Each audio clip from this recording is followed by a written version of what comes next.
Good afternoon, America. Good afternoon, Rochester, New York. Welcome to Got Freedom. This is the Got Freedom Podcast. Your host, Chad Hummel. Thank you for joining me here today on the We the People Podcast Network. And as always, thank you to Austin. Austin, you there? Is this thing Yes, on? hello. Sorry, I was potting down music. Oh, I know you're there. Yeah, I'm here. Just want to make sure we get that good old thumbs up. Oh, yeah. Get the thumbs up from Austin. All right. Hello, everybody.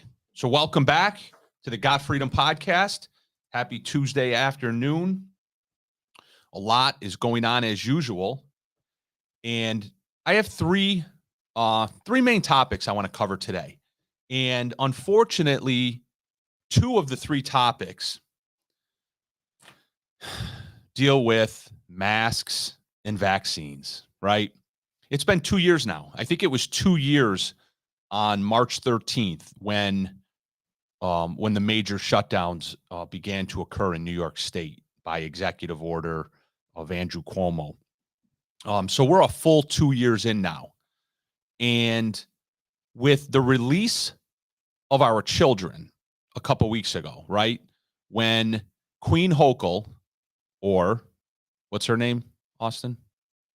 The Apostle Hochul. Correct. The Apostle Hochul. And there she is, one of our favorite pictures. Just to remind you, that's Apostle Hochul way back when. I think that was December 21st, maybe.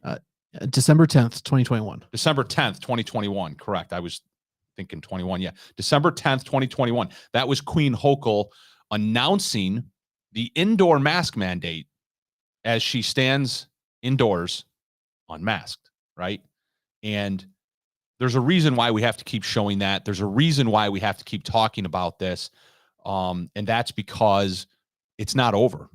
It's really not over. It's not over for two reasons. One, because it's actually not over. And two, because if we don't talk about it and deal with it and take steps to make sure that it never happens again, then it will in fact happen again. So, and here's why it's not over. Here's what's not over. I just want to give you my own anecdotal experience the other night. Actually, I think it was last night. Today's Tuesday. Yeah, it was Monday night. So I go to Brighton Town Court, right? Town of Brighton here in Monroe County. I go to Brighton Town Court representing a client on a matter. And other than for my own court appearances, I haven't been to court much in the past year. Mostly due to COVID, but partly due to just other things going on in my professional career. So I go to Brighton Town Court last night and park my truck, get out of my truck, start to approach the courthouse door. And, you know, of course, because of how things have gone for the past 2 years, if you're like me, your eyes immediately begin to scan the door, the glass, to see if there's any signs regarding mask requirement and things like that. And again, with the backdrop of you thought it was over when your kids were allowed to take their masks off a couple weeks ago. But I don't see any signs. There's no signs on the doors. I do know from what I had heard that masks are still being required in New York State courthouses. I think we talked about this a little bit a few weeks ago on right here on the podcast. So I open the door and I walk in, and the first thing I see is the Monroe County Sheriff deputy who's manning the metal detectors, screening people to go into the actual courtroom, and he's standing there without his mask on. So, of course, I immediately think to myself, holy cow, masks aren't required in the courthouses anymore. When did this happen?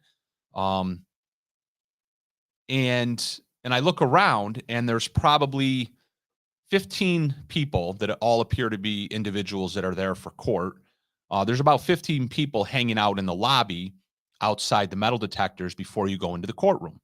And that's because the courtroom had yet to be unlocked. So everybody's waiting for the deputy, the sheriff deputy, to announce that the courtroom's now open, you know, and then everyone's going to stand up and start going through the metal detector. So I look around at these individuals, and if there was 15 people, 14 of them had a mask on. There was one gentleman who was sitting that did not have a mask on, and then there was myself who didn't have a mask on, and the sheriff deputy that I mentioned. And I glanced over inside behind the glass, which was the window, the clerk's window for the Brighton Police Department. And there were two female individuals that were behind the glass, and neither one of them had masks on. So I'm thinking, okay, well, this is Brighton. So maybe these 14 or so individuals who reside in Brighton, they just didn't get the memo yet that that masks don't work and that masks aren't required anymore. And that's probably why they had their masks on. So we're waiting for about 5 minutes, and all of a sudden, the deputy makes an announcement. The deputy says, "Okay, we're going to open up the courtroom. You're going to have to come through the metal detectors. Once you get inside the courtroom, you are going to have to sign in," and so on and so forth. And then comes the bombshell, right? Then he says, "And while masks are not required while you sit out here, they will be required once you go in the courtroom." And then, of course, immediately my blood pressure starts to boil, right? Not because I'm going to be required to wear a mask, that's part of it, but because of the insanity, right? The absolute insanity of the fact that while we were sitting out in the lobby and everybody is sitting in chairs right next to each other, literally. So out of those 15 people, including myself, I would say 10 of the people were sitting down in chairs that were elbow to elbow. Okay. And apparently masks were not required, as the deputy just announced. Again, he himself was not wearing a mask. But once we step foot into the courtroom and we are then instructed to sit in preordained seats that have yellow dots, yellow sticker dots placed on the back of the seats, and they're so that they're spaced apart, socially distanced, then we have to wear a mask, right? You get it? You understand how the science works? This is how the science works, folks. When you're in a New York State courthouse, this is how the science works. When you're outside the courtroom, but still inside the building, you don't have to wear a mask and you can sit elbow to elbow. When you step foot inside the courtroom, where the people's business goes on in our courthouses, one of the most revered and sacred places, I guess, other than a church or a chapel, is inside the courtroom, right? That's where our constitutional liberties are on trial, literally and figuratively, every single day in this country. Once you step inside that courtroom, you have to put a mask on and socially distance and sit in a chair that has a yellow dot on it, and they still have the yellow arrows on the floor directing traffic, and you have to sign in and declare who you are and what you're there for. Now, I don't know if I can make this sound as alarming and as important as it really is, because I don't want to. I don't want to be an alarmist. I don't want to sound like an alarmist. Okay? I guess I want to be an alarmist. I want you to be alarmed, but I don't want to come off as an alarmist, right? Does that make any sense? Probably not. Maybe you understand what I'm trying to say. Hopefully you do. This is very, very, very important for you to know. Okay? You're not going to Wegmans anymore and seeing the vast majority of people with masks on. In fact, the employees now, you've probably noticed, have taken their masks off at Wegmans because they were finally told they could. Everywhere you go, you are not seeing the mask anymore. And it's going to be out of sight, out of mind very soon. That's how we are, right? We forget real quick. There's news cycles, and we forget real quick about what happened yesterday, and we're on to the next day. But you need to know, and it should concern you. And if it doesn't concern you, this will happen again, right? It affected you once, and just because it's not directly affecting you now, you need to realize that it can and will affect you again. Because right now, in the courtrooms of New York State, there is still some sort of bizarre, weird, twisted psychological operation going on, right?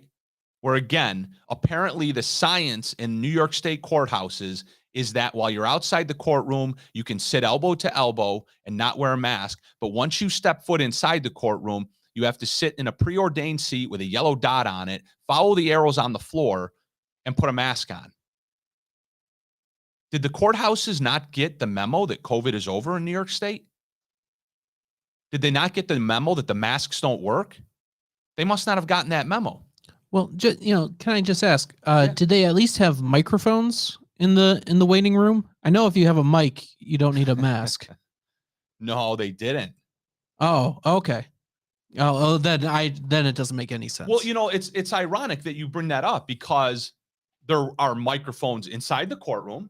So when you're standing behind the microphone inside the courtroom, you would assume, based on Mr. Bello there and Apostle Hochul, you would assume that when you're behind the microphone and talking, you don't need a mask, but not in a courthouse. In a courthouse, when you're behind the microphone, you still need a mask on. And it gets even more bizarre. So if you've ever been in a courtroom, in a criminal courtroom, you know that the district attorney is standing somewhere off to one side of the judge, and the defense attorney or the public defender is always standing off to the other side of the judge, depending upon what side of the room the jury box is on. And of course, the judge is in the middle, somewhere elevated up on a bench, as it's known as, right? And so now you walk into the courtroom, and not only are the yellow arrows on the floor and the yellow dots on the seat, but then, are you familiar with those kind of like those newfangled posters or advertising mechanisms where you pull it up out of the, I'm terrible at explaining things. Austin, do you know what I'm talking about? So if you want to advertise your company and you're doing it remotely, let's say you're going to an event, you buy this banner and these banners kind of roll up, kind of like how a movie screen would pull down, but these kind of pull up and they go on a stand. I think I understand what you're saying. I don't know that I've seen. Yeah. So those. So basically there's these pull up shields. They come out of a mechanism on the floor, right? And they pull up and then they hook to a stand at the top, and they're clear screens. So they're, I don't know, maybe 6 foot tall, 6'5", let's say, to be on the safe side in case a tall attorney walks in the courtroom.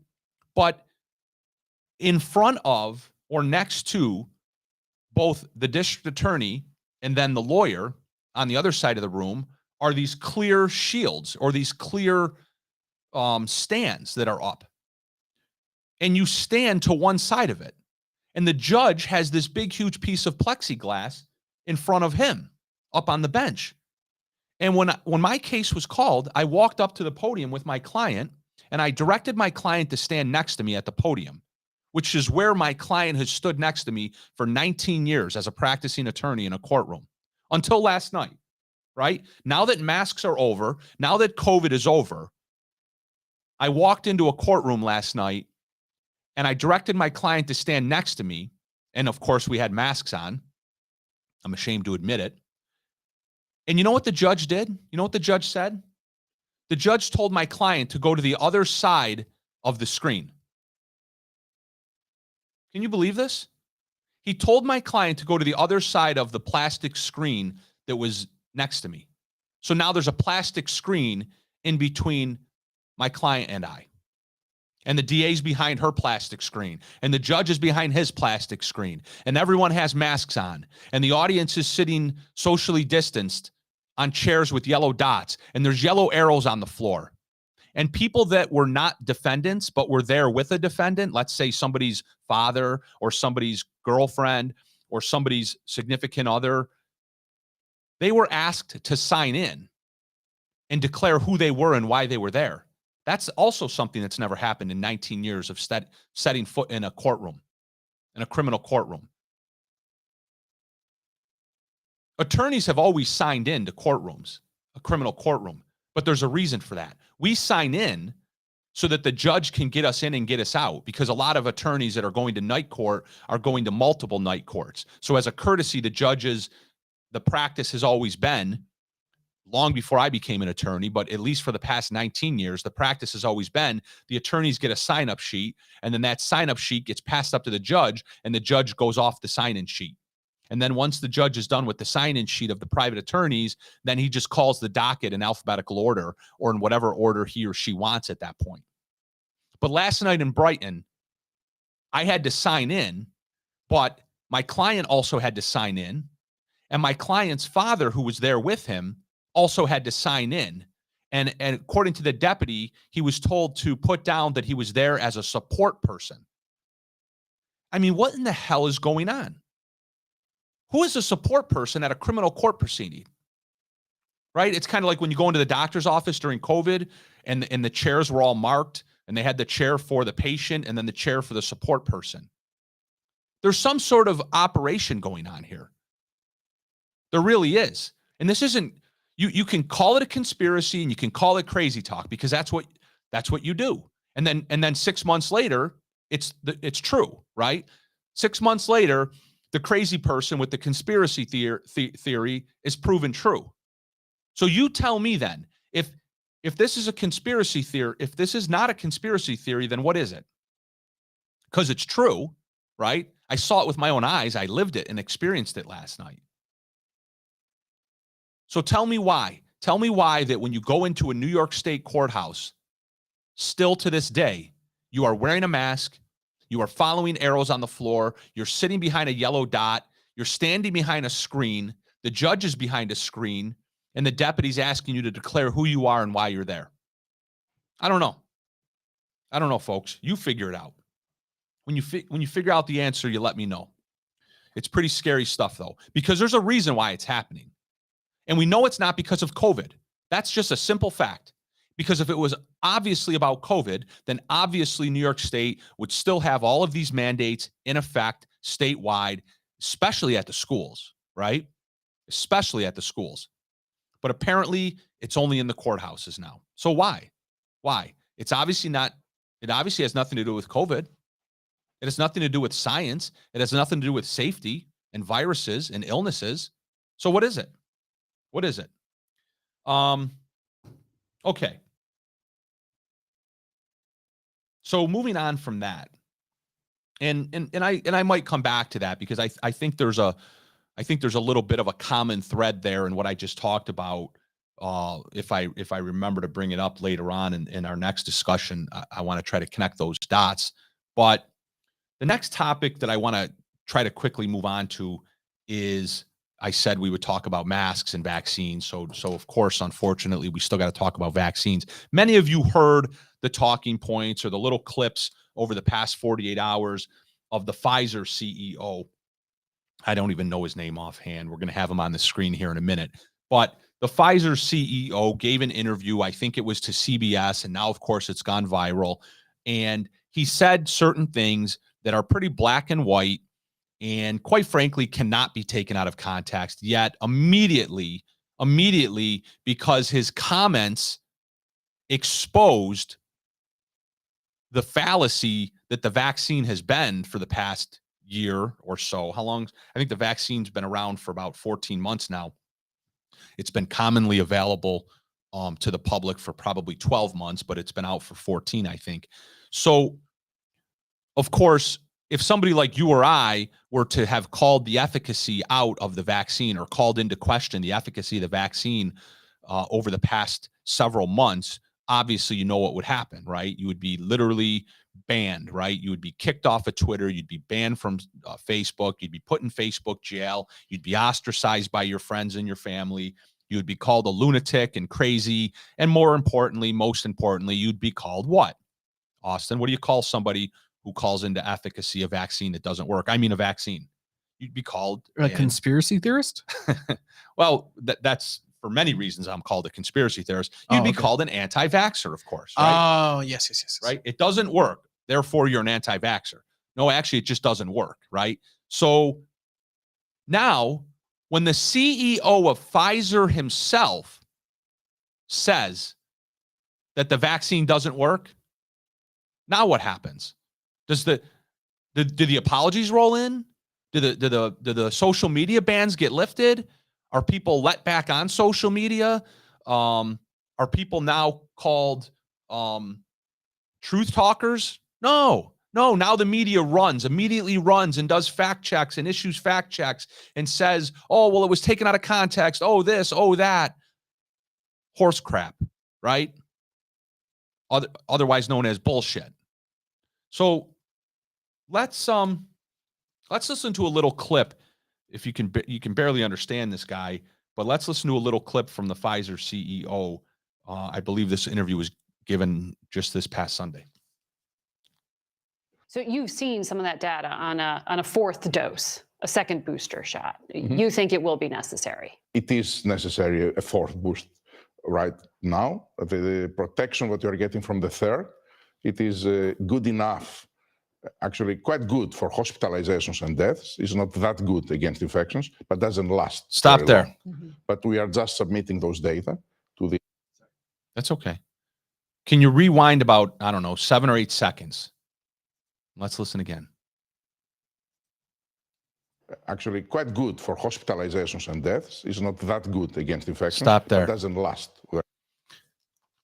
Did you hear that, folks? It's quite good for hospitalizations and deaths, and not good for infections. Do you understand what he's saying? What he's saying is the very thing that millions of conspiracy theorists in America said for 12 months, that the COVID vaccine does not prevent infections, right? And make no mistake, he's not being specific to Omicron. He's not, because let me just read to you this. Let me read to you. I printed out the narrative of what he just stated.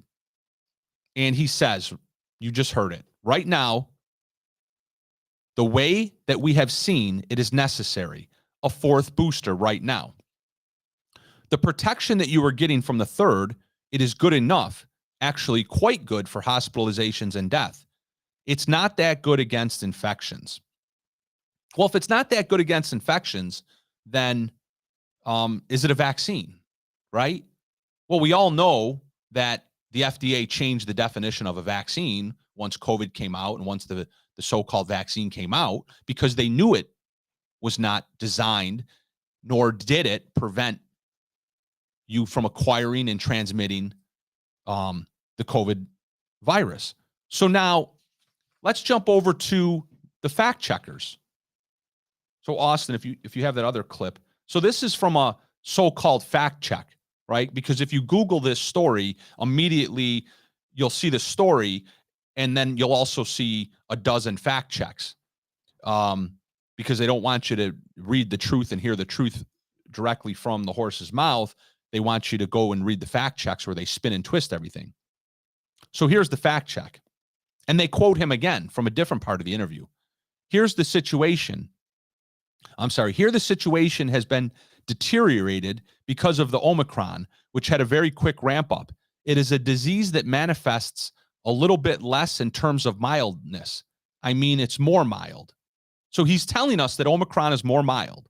But because of the higher infectious rates, still the hospitals in absolute numbers are going much higher in terms of severe disease. So on one hand, he said that the hospitalizations and the deaths are doing good, right? Meaning that they're low. But then over here in the interview, he says that the hospitalizations in absolute numbers are going much higher. I mean, which one is it? We're all over the place. The point is, and I guess the bottom line, and in a minute we'll talk about Anthony Bottom, right? Many of you have heard of that story locally here. We'll get to that in a minute. But the bottom line here is the Pfizer CEO has now publicly declared what we all knew all along, and that is that the vaccine does not prevent acquiring or transmitting the virus. And I don't care if it's the original virus, the second version, the third, the fourth, the fifth, the sixth. It is what it is. Viruses mutate. That's what they do, right? Hashtag science. So the only one that matters is the one that we have now. The only virus that matters is the mutation that's currently in circulation, whether that be Omicron or Delta or Deltacron or Oma Delta or whatever they want to call it. Okay? Because herd immunity is long in place for the previous variants or the original coronavirus, COVID-19. right? Whether by vaccine or by contraction of the virus, herd immunity is got that covered. The only thing that does matter is Omicron. And if they're acknowledging that it's mutating, and if they're acknowledging that the vaccine doesn't prevent the acquisition and transmission of it, then it never will. Okay? It never will. So it's essentially a therapeutic, which means you call it. You decide. You decide whether you want the therapeutic or not. You decide whether or not you want to risk going to the hospital and dying or not. Right? Isn't that why we had to lock down? Isn't that why we had to wear masks? Because we had to protect everybody? Isn't that why we had to get the vaccine originally? Because we had to protect everybody else. It wasn't about us. It was about our neighbor. It wasn't about us. It was out of respect. It wasn't about us. It was about grandma and grandpa. It wasn't about us. It was about our teachers. It was about our teachers taking it home to their parents. Right? Isn't that what it was about? If masks work, why the vaccines? If vaccines work, why the masks? Well, now we know the answer. I mean, I knew the answer, but now we know the answer. The answer is, I'll tell you in a minute when my camera goes back on. The answer is that's because neither of them work, right? The mask doesn't prevent the spread of the virus, and neither does the vaccine. Neither one of them work. If you want to lock yourself in your bedroom, if you want to drive around alone in your car with 2 masks on, those things might work. If you want to go to Brighton Town Court and sit behind a yellow dot and a screen, that might work. It's not how I'm going to live my life, though. All right. I don't want to talk about masks and vaccines anymore. I just want it to be over. I sound like a whiny little liberal. Hey, just, Sound like a 2 snowflake. weeks, flatten the curve. Oh, yeah. 2 more weeks. Is that what it is? It must be, right? It's 2 weeks from some point. 2 years. At some point, we'll have 2 more weeks, and then it will be done. You're confused. It's 2 years. 2 years to flatten. Oh, geez. Well, they changed the definition of weeks by the guidelines. A week is now 365 days. Yeah, Got it. All right. That makes sense. exactly. All right. So I mentioned bottom. I say that a lot, the bottom line. Have my listeners and viewers, have you heard of a gentleman by the name of Anthony Bottom? Now known as, apparently, Jalil Muntakim. So there he is up on the screen. Can you zoom in on that a little bit, Austin, please? I think this is I don't know if this is Wikipedia or where I got this from, but that's Jalil Muntakim. And it says, if you can read it, it says Jalil Abdul Muntakim is a former member of the Black Panther Party and the Black Liberation Army. In August 1971, he was arrested in California along with Albert Washington and Harmon Bell, blah, blah, blah. So he was arrested and convicted of murdering 2 New York City police officers in 1971. And he was sentenced. He went to trial. I believe he went to trial. It doesn't matter. He was sentenced to 25 years to life. So 81, 91, 96. So he had to serve at least 25 years, potentially life. And he served his 25 years and more, but he was paroled somewhat recently. I believe it was in the past couple of years. I think it was during COVID, perhaps, that he was released. So the point of talking about all this is not to rehash the past, not to rehash what he did necessarily, but it's to talk about what's going on right now with him and what the big firestorm is here locally in Monroe County in Rochester, New York. And that is that the State University of Brockport, Brockport College, it's also known as, has invited, or apparently 1 or 2 or 3 or 4 professors got together and decided that it was a good idea to invite Mr. Bottom, who was a convicted killer of 2 police officers, 2 NYPD police officers, invited him to come speak. And the grant, there's always a grant, right? When you talk about a college and you talk about a speaker, you're talking about a grant because somebody's always making money. Somebody's always stealing money from the taxpayer and using it to promote their own personal and political beliefs. So there's a grant known as the Promoting Excellence in Diversity Grant. I'm not sure what a cop. I'm not going to call him a cop killer because you know what? I'm gonna digress if I can for a moment, Austin, and that is that I never really liked. I always was very conscious about not getting caught up in groupthink, and mass formation psychology, as it's been coined during the COVID era, where everyone gets all up in arms about the same thing and they don't think, they just react. So I've always been very careful about that. Now I'm especially careful about it. Now that COVID happened, and I literally still see to this day, today, I saw somebody driving around alone in their car with a mask on. I am going to be hypersensitive for the rest of my days on this earth about whatever the group is thinking. I'm going to immediately run the other direction. I might come back, but I'm not going to come back until I've thought it through and analyzed it, sought verification, and have come to the conclusion on my own. I'm never going to jump into groupthink. I don't care what side of the aisle it's on. And the groupthink and the mass hysteria in the media, and in social media, and in certain circles right now has been, oh my God, this guy's a cop killer. He shouldn't be allowed on Brockport's campus. He shouldn't be allowed to speak his mind on this topic. And the reason why he shouldn't is because the government shouldn't be underwriting it. He shouldn't be given this public platform with taxpayer money, and so on and so forth, right? That's what I've heard. That's all I've heard locally in the media from certain local media sources. And I'm not comfortable with that idea, and I'm going to tell you why. And right now you're probably not comfortable with what I'm saying, but hear me out. And Austin and I talked about this a little bit off air. So as always, Austin, the invite's open. Jump in at any time, and we'll kind of kick this back and forth.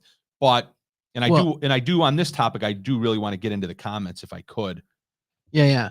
I just so you know, off air, my opinion, is close to you, but on the air, I'm in the mob. Burn them at the stake. Oh, you're such a coward. I'm kidding. I'm putting my neck out here, right? Next week, nobody's going to listen to me, right? Nobody's going to watch my podcast ever again after this topic, after what I'm going to say on this topic. Yeah. And I asked you to come along for the ride with me. I asked you to get your head chopped off alongside me, and you don't want to now. Yeah, Great. no. Why? That. Clearly, we've never talked about this before. Why would you say such things? Oh, so there's a lot of different directions I can go with this. So bear with me. I'll try to stay on some sort of linear track here. But as many of you know who've listened to me bloviate for an hour or more every Tuesday, I often struggle with keeping on track here. But so I don't want to get caught up in what he did or didn't do in the past and argue about whether or not he should be given some sort of public platform to speak. I guess my question is, the real issue should be who wants him to speak, and who wants him to speak about what and why, right? The real issue, the real anger should not be directed at the speaker, right? You can be mad at him all you want. You can hate him all you want. You can hate the crime that he committed, and you can and you should and so on and so forth. You should absolutely do that, right?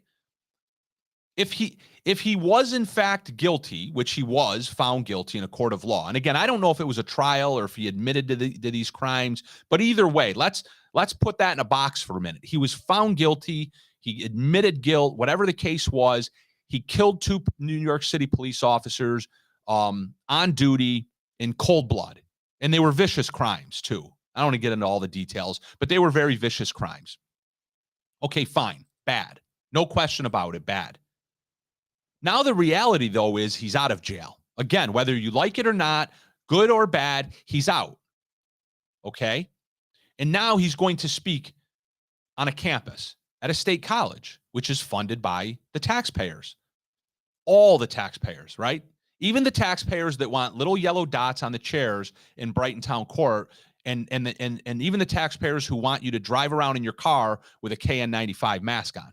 Even those taxpayers, even though I guess many of them probably don't even pay taxes, but that's a whole nother story. So it's all the taxpayers that fund Brockport. And I want to direct my anger, or my questions, I guess. I want to direct my questions, my inquiries at the individual professors who think it's a good idea to bring this guy to campus to talk. And why? What is their reasoning, right? What is their logic? What do they want to get out of this guy, this cop killer? And I just did what I said I don't want to do, and that's call him a cop killer. All right? Well, but I do want to hold on to at least one follower and one listener out of the show. Go ahead, Austin. So I guess I'm with you in the way that, like, there could be valid reasons to bring someone like this to a college campus to speak. Like, if, I don't know, perhaps you're teaching some sort of legal course and you want to give some sort of insight to the prison system as it exists in the United States, and so someone who's been in prison for 50 years could speak to that, whatever. Then they're totally valid educational reasons. I think you could bring someone like this to a college campus. Well, just to play devil's advocate, okay, that's fine. That's valid. I mean, to play devil's advocate, of course, somebody would immediately retort back with, okay, well, you can bring in a lawyer to do that. You can bring in a judge to do that. You can bring in a police officer. You can bring somebody who has professional experience in that field. Why bring in a man who was, convicted of killing 2 police officers to do that? So I guess, you can get on either side of that discussion and have that discussion. I just don't like the argument that's being put out there that's against what he's doing and what he's about to do, because the argument that is being used to attack the fact that Mr. Bottom, Anthony Bottom, which was his, that's his real name before he converted to Islam. And again, I'm going to try to keep up with some of these comments if I can, but the reason that's being put out there for why he shouldn't be able to come to campus and speak is because it's the taxpayer funded platform. And that's a weak argument, right? And it's probably an intellectually dishonest argument is what it is. And it's an argument that, if you're going to take it to its logical conclusion, somebody in the government is going to find a way to take away your speech and your freedom of speech, right? The most law-abiding citizens' freedom of speech will also come under fire for some reason. All right? This is part of the gaslighting. I never really knew what gaslighting was. I never thought it was really a thing, again, until COVID came along. And it's real. Okay? This group thing, this mass formation psychosis, it's a real thing. And if you're engaging right now, okay? And I want you to reflect. I really do. I want you to think about this. If you're engaging right now in predetermining that the reason why Mr. Bottom shouldn't come to Brockport and speak is because it's a taxpayer funded platform, and we don't think that somebody who murdered 2 police officers should get a taxpayer funded platform. If that's your only argument, then that argument can and will be turned around against you at some point by our government, right? Our government, the people that are in charge of foisting the COVID regulations upon all of us are the same ones that are in charge of wanting you to think that way, so then they can use that against you someday. And that's the truth. I'll tell you what, because think about this, right? So, and I heard this on a talk show today, right? Local radio program. I guess I'm told that you're not supposed to talk about other people's platforms, because then somehow you're advertising for them. I don't really care. So Bob Lonsberry, everybody knows who Bob Lonsberry is. He has a pretty big radio program in town, Wham 1180. And, Bob Lonsberry was advancing this very argument. And all sorts of callers were calling in and jumping on the bandwagon. And one of Bob Lonsberry's main arguments was, he shouldn't be doing this with taxpayer-funded money, right? And he said, let him go use a church or a park. Well, guess what? Who do you think pays for the parks, right? I mean, are we going to take away his bus pass too? Can he not use public transportation? Can he not use a public library? Can he not use a public park? I mentioned the parks. So if you're worried about the taxpayers funding Mr. Bottom speaking at Brockport, then I guess you also think that he shouldn't be able to ride public transportation. And again, look, don't confuse what I'm saying with should he still be in jail, right? I don't know too much about the specifics of his case. From what I have read, though, yeah, he certainly should still be in jail. He was given 25 to life. He could and should be serving life. So the parole system sucks. New York State criminal justice system sucks. Bail reform in New York State sucks. We all know that. Little yellow dots on the chairs, post-COVID, masks on in the courtroom, plastic screens and plexiglass up everywhere in the courtroom. It sucks. It's all wrong. No question about it. But now he is out, right? He is out. He is allowed to use the roads. He can buy a car and drive on the roads that you and I pay for. He can get a bus pass and take RTS for $1, which you and I all pay for, right? He can go to the library and read a book. You and I pay for that.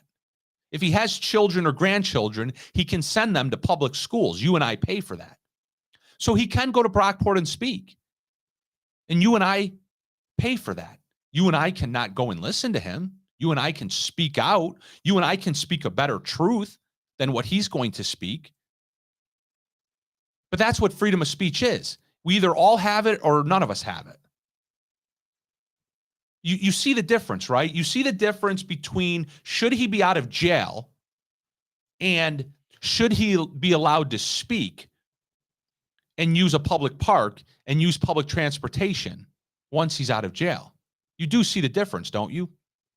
And again, if you don't see the difference, then that sword that you're yielding right now, that you're wielding, I should say, that sword that you're wielding against Mr. Bottom will be wielded against you in due time by the government.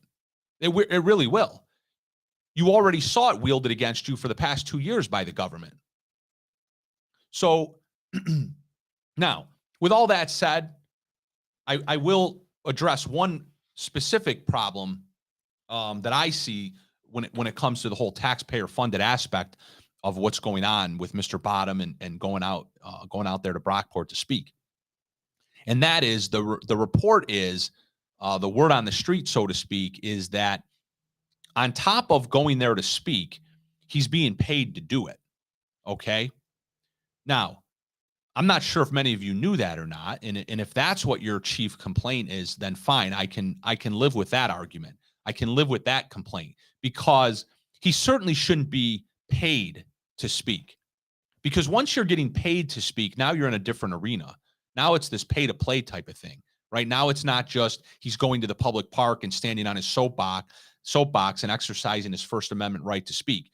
Now it's not that he's riding public transportation and kicking it around with, the person sitting next to him. He's actually being paid, affirmatively being paid to speak. That's where certainly there's a problem because that's not public. That's not a public platform anymore. That crosses over into somebody is taking our tax dollars and using them to fund their own political beliefs. And that's unfortunately what politicians have been doing for years, right? That's what, campaign donations are all about. And taxation is all about. They take our money and then they use it against us. So that's where your anger should be. Your anger should be, and don't let me tell you what to get angry about, but your anger should be at wondering why the individuals that do want him to come speak want him to?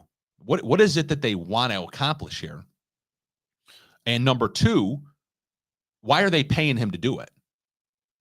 Why are they dipping into the taxpayer coffers and affirmatively paying this guy? The report is, what I had heard was he's getting paid $1,300.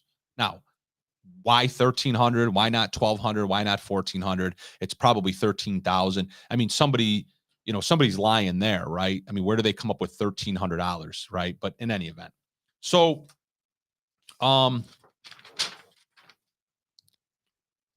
here's another interesting aspect to this. Again, if there's something that you want to get angry about and direct your anger at on this issue, it's this. When Brockport was called and asked, when the administrative level was called at Brockport and asked, to comment on this by the news stories, of course, they gave the old, college try with their response of freedom of speech, right? Well, we don't endorse what he's going to say, but we do believe in freedom of speech. And I know St. John Fisher College is different than Brockport, but in this regard, they're all the same, right? They're all run by the liberal left.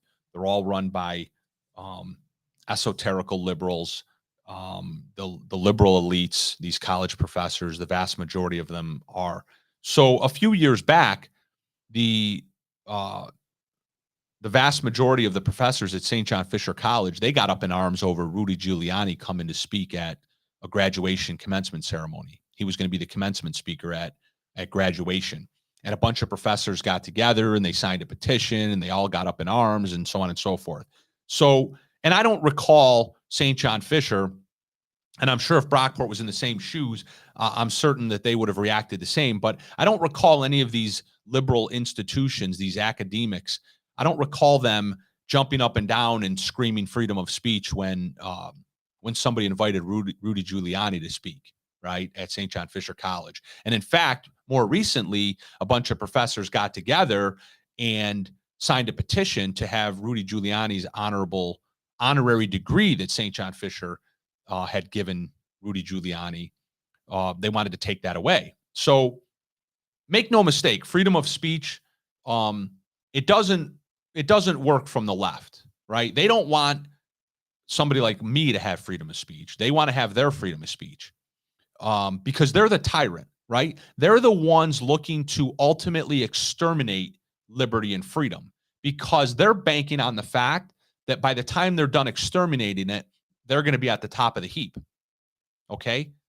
Somebody like me, and what I'm hoping to impart upon my listeners and followers, because I want you to be like this in this regard, is I want you to be for freedom on both sides of the aisle. Okay? Because that's the best way to ensure your long-term freedom.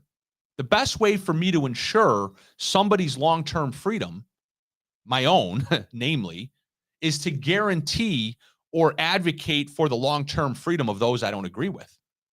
And then mine will come along with that proposition, right? If my enemies have freedom, well, then I'm going to have freedom. But if you always jump into the groupthink, if you always jump on the side of the aisle of take away somebody's freedom, then yours will be taken away at some point. It just will. So this really is a freedom of speech issue. That I agree with. I do believe he does have the freedom of speech. He has the freedom of speech, right? Should he be in jail? Yeah, definitely. But now he's not. And he should have his freedom of speech. And you should have yours. And you should speak a better truth than he's going to speak. And you should speak out against Brockport. But in my opinion, you shouldn't be speaking out against Brockport in a matter that's trying to eliminate their ability and his ability to speak freely. You should just be speaking out against Brockport about a better truth. Austin, did I cover it all?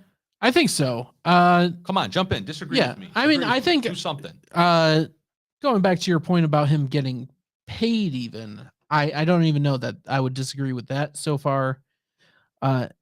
As like, if you think he should get paid, I would not pay him, but if the professors took the proper route and then made the proper justifications, if they could through whatever means they use to decide who gets paid to speak where and when and how.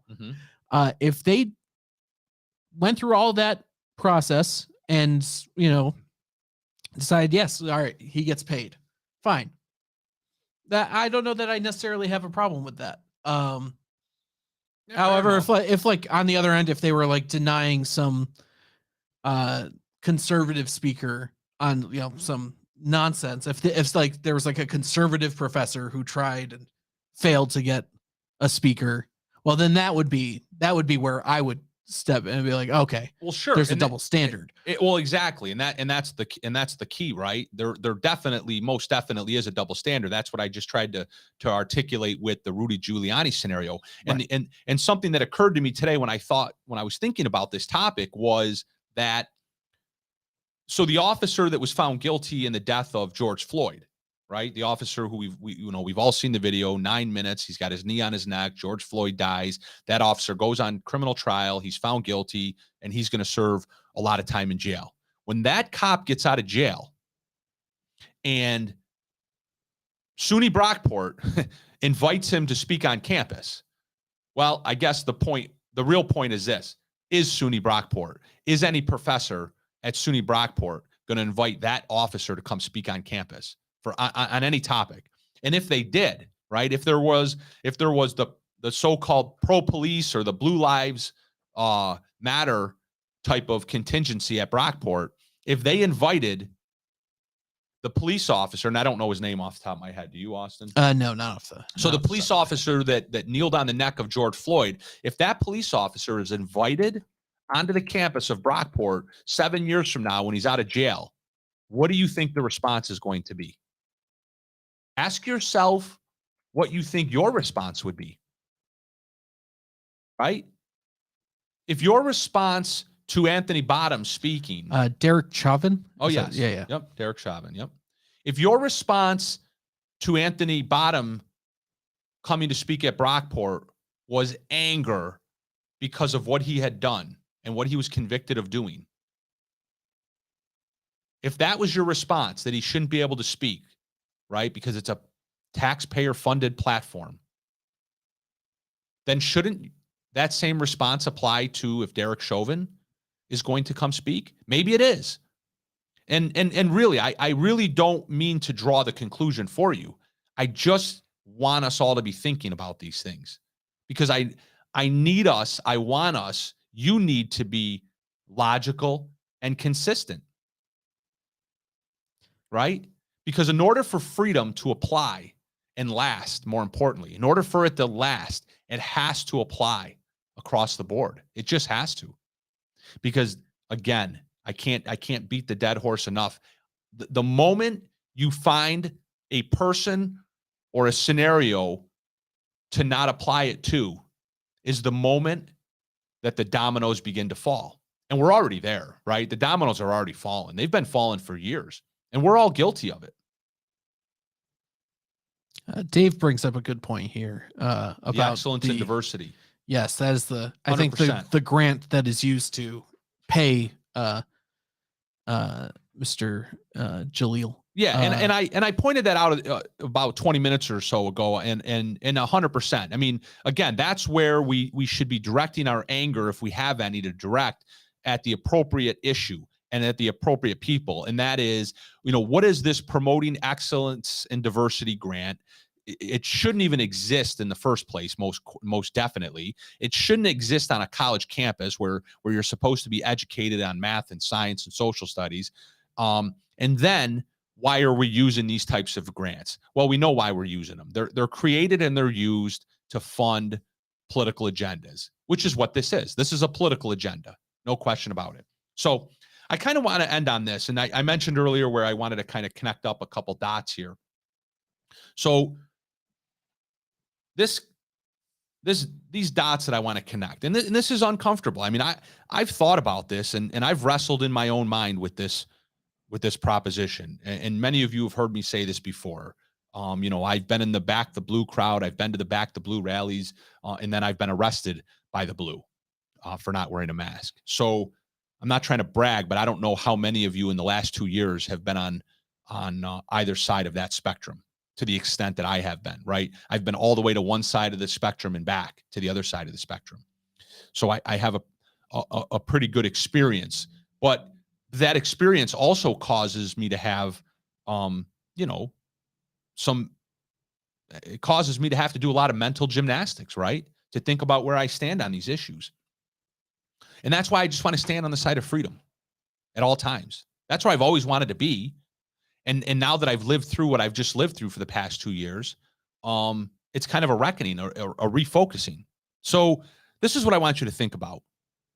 I want you to think about something that the police officer, the Monroe County Sheriff Deputy said to a particular individual who complained, for the lack of a better word, complained about having to put the mask on yesterday when he didn't have to wear a mask moments earlier, but then was instructed that once you step foot inside that courtroom, COVID's going to run rampant and you need to have the mask on. And the individual said to the police officer something to the effect of, oh, whatever, now you're going to be the bad guy. And the officer kind of chuckled and said, well, unfortunately, we're all kind of in this unfortunate predicament. All right. I know what he meant by that, right? Every word, every sentence that somebody says has meaning, right? He had meaning behind that. And basically what he was trying to impart is, look, I'm just doing what I'm told. Okay? I don't want to wear this either. I'm just doing what I'm told. I'm a police officer. I took an oath to the Constitution of the United States of America, yet I'm still just going to do what I'm told, even though that I know it's wrong, right? Obviously, that officer knows that was wrong on many levels. Scientifically, it's wrong, obviously. Otherwise, the individuals, myself included, we would have all had to have worn masks while we were outside the courtroom. So scientifically, he knows it's wrong, but he also knows that it's wrong lawfully and constitutionally, okay? But he's doing it anyway. He's forcing, literally, he's forcing, because if we didn't put masks on, he would have forcefully removed us from the courthouse, right? We know that to be true. So he's forcing people to do something that he knows is wrong. Okay? Now, I know you're gonna immediately, turn your camera off when I go here, but you have to equate that to what happened with Hitler, right? You just do. Not because this officer murdered anybody at the request of anybody, but the people that did murder at the request of Hitler, they did it because they were following orders. So put aside what their conduct was for a moment and focus on why they engaged in the conduct that they did engage in. They did so because they were following orders. Okay? The SS Guard, they were regular people too, right? They had families too. They were no different than that Monroe County Sheriff Deputy at Brighton Town Court last night who was just following orders. In fact, at one point, learn your history, folks, read a book. At one point, and I don't know his name, I probably should read more books too, but whoever Hitler's right-hand man was, he went out into the field, right? He went out in the field to personally witness the mass murders that were going on by gunfire, right? So the SS Guard was literally rounding up the Jews and digging graves, digging mass pits, and putting bullets in the back of people's heads. And Hitler's right-hand man went out and started viewing this, taking it all in for himself. And he came to the quick realization that, wow, this must be having a very traumatic impact on these individuals, that they're having to commit these atrocities. So Hitler didn't say, well, we're going to stop committing the atrocities. What Hitler decided to do, and what Hitler's enforcers decided to do, was change how they were going to murder, right? Because it's traumatic for these officers to have to pull the trigger, pull the trigger, pull the trigger, pull the trigger, dig the grave, dig the grave, dig the grave, shovel the dirt, shovel the dirt, shovel the dirt. That's too traumatic for them. So instead, what we're going to do is we're going to build showers. We're just going to mass exterminate people with the push of a button. We're going to gas them to death. It's less traumatic. I don't need my police officers out there pulling the trigger. They still followed the orders, right? They still continued to follow the orders. So what we're living through right now, it's pretty dangerous stuff. It's pretty sick stuff, because we are witnessing I've personally witnessed it. You've personally witnessed it. Some of you haven't personally witnessed it, but you know it's true because you've heard about it from credible sources like myself. We've personally witnessed the erosion of our Constitution. We've personally witnessed police officers who will openly and knowingly violate the law because they're just doing what they're told. And everything starts somewhere before it gets somewhere, right? You don't ever get $1 until you have a penny. A penny's nothing, right? You leave it on the ground. You throw it away. You toss it in your change dish. But you never have $1 without the penny, right? You never have the bullet in the back of a Jew's head standing over a pre-dug grave without somebody who just didn't follow, or I'm sorry, without somebody who just was following orders. You have to start somewhere. So what we're seeing right now is nothing but a conditioning. We're going through the conditioning stage. We're going through the grooming stage. These police officers are being conditioned and groomed to follow orders no matter what they are, period. And I asked you earlier, explain to me why else what I saw going on in Brighton last night was going on in Brighton. Explain to me. It's not because of COVID. It's not because of a virus, right? It's because of something else. So what is it? What is it? I want you to have freedom. That's why this is the Got Freedom podcast. And you don't got freedom if you have uniformed police officers who have badges and guns literally walking the streets right now in Rochester, New York, who are just doing what they're told. You do not have freedom if that's what's going on, because they do have a badge and a gun, and they can arrest you, and they can use that weapon if they are told to. All right. Thank you for joining me. Got Freedom, Chad Hummel on the Got Freedom podcast here at the We the People podcast studios. Thank you to my producer, Austin from Rockvox Productions. And tomorrow, join us for the big show, Kimberly's Revolution at 4 o'clock on the We the People podcast network. Thank you, everybody, and have a great night.